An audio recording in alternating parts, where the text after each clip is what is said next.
ఇదే కదా, ఇంతకంటే ఏం కావాలి? కనుక ఆ పదాలకు తగినట్లుగా మన భావం, మనలో ఉండేటటువంటి అంతర్లీనంగా ఉండేటువంటి ఏదైతే ఉందో పరమాత్మ యొక్క శక్తి, అచంచలమైన శక్తి, అది మనల్ని కాపాడుకుంటూ అది మన పిల్లలకు అందజేస్తే అదే వారు చెప్పేది. చాలు, మీలోనే దాగి ఉండేటటువంటి నిగూఢమైన శక్తిని ఇకనైనా మీ పిల్లలకు ధారపోయండి, వాళ్ళని తయారు చేయండి, మీకంటే గొప్పగా కూడా తయారు చేయండి, తర్వాత నా ప్రయత్నం నేను చేస్తాను, మీ ప్రయత్నం మీరు చేయండి అని చెప్పారు.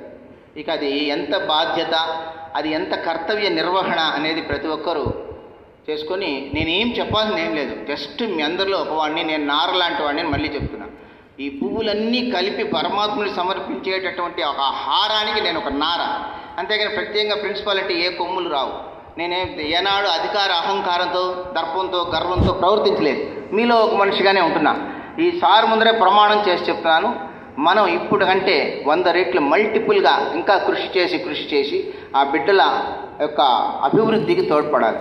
అయితే సేమ్ టైం నేను గమనిస్తున్నది, స్టూడెంట్స్ నుంచి కూడా సరైన రెస్పాన్స్ లేదు. మీరు ఏమైనా అనుకోండి, స్టూడెంట్స్ మీరు కేవలం ఏదో వచ్చామా, కోర్స్ చేసామా, వెళ్ళామా, మనకేదో సర్టిఫికేట్ ఇచ్చారు కాగితాల రూపంలో, అది కానే కాదు పెర్ఫార్మింగ్ ఆర్ట్స్కి. అసలు ఈ స్థానంలో ఉండాలంటే, ఈ స్థానంలో నేర్చుకోవాలంటే ముందు పరమాత్ముడు ఎన్ని జన్మల సుకృతమో, తల్లిదండ్రులు చేసుకున్న సుకృతమో ఇక్కడ చదువుతున్నారు. చదివి బయటికి వెళ్ళే నాటికి అందరూ అద్భుతంగా ప్రదర్శించాలి అంటున్నా. ఏ ఒకరో ఇద్దరో కాదు, అందరూ. జ్ఞానం కొంతమంది ఇచ్చుంటారు, సానపెట్టండి. యోగి భోగి వాడే, సానపెట్టిన వాడే. ఆ సాన పెట్టమని ఇంతసేపు సారి చెప్పాను. మనం వారికి మాట ఇవ్వాలి, మళ్ళీ చెప్పించుకోవద్దండి సభాముఖంగా. నా బాధ అటువంటిది. 40 సంవత్సరాలుగా పనిచేస్తున్నాను సార్, 40 సంవత్సరాలు పనిచేస్తున్నాను. ఎంతోమంది ప్రిన్సిపాల్, ఎంతోమంది ఈవోలు అందరితో. అయితే ఈ కళాశాలతో నా జీవితం అంతా ముడిపడి ఉండేది. ఏ చిన్న మంచి పని జరిగినా కూడా పరమ సంతోషం ఉంటాను. అట్ ది సేమ్ టైం చిన్న ఏదైనా కీర్తి ప్రతిష్ట తగ్గినా కూడా భరించలేని వేదన అనుభవిస్తాను. అది లేకుండా ఇప్పటికీ వారే ఇంకమేటి ప్రిన్సిపాల్ అనుకోండి, అంటే అట్లాంటి వ్యక్తి వచ్చారు కనుక నామమాత్రంగా మీ దగ్గర అవన్నీ చేయిద్దాం. అందుకని ఒక 2-3 ప్రపోజల్స్ పెట్టాం సార్. ఇక మీద 10 నుంచి 4 వరకు మీ సిలబస్లు చెప్పుకోండి, ఎంత ఉందో ప్రిస్క్రైబ్డ్ సిలబస్లు.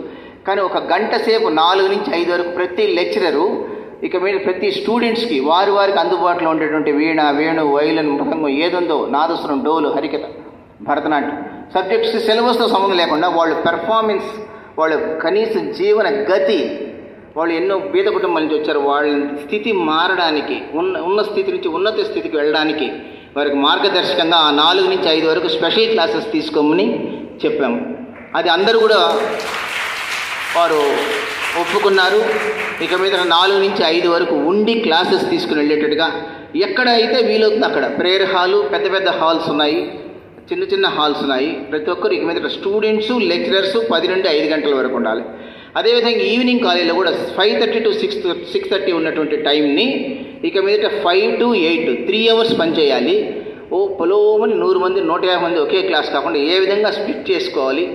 మనం ఏమన్నా ఇంకా బయట నుంచి ఏమన్నా అన్నమాచార్య ప్రాజెక్టు ఇట్లాంటి చోట కానీ, లేదా మన senior students MA music first year, second year తయారై, లేదా బయట ఉండి ప్రస్తుతం ఖాళీగా ఉండి దేవుడి సేవ అంటే బిడ్డలకు నేర్పించడం అనేటువంటి శ్రీవారి సేవగా భావించి ఎవరైనా వస్తానంటే వాళ్ళతో కానీ ఒక 30 మంది 40 మంది క్లాస్ రూమ్స్లో పెట్టుకొని వాళ్ళు చెప్పించి ఈవినింగ్ కాలేజీలో ఉండేటువంటి వందలాది స్టూడెంట్స్ కూడా పరిపుష్టి చేసి రాను వాళ్ళు ఉండేటటువంటి సృజనాత్మకమైనటువంటి ఒక శక్తిని వెలికి తీసి ఆ ఈవినింగ్ కాలేజీలో ఉండే వాళ్ళు కూడా మళ్ళీ ఫుల్ టైం రెగ్యులర్ కోర్సెస్లో చేర్పించి వాళ్ళకు మంచి తర్ఫీదు ఇచ్చి ఎప్పుడు చూసినా కళకళలాడుతూ ఈ సంగీత నృత్య కళాశాల నిరంతరం నటరాజ స్వరూపం కావాలి, సరస్వతి స్వరూపం కావాలి.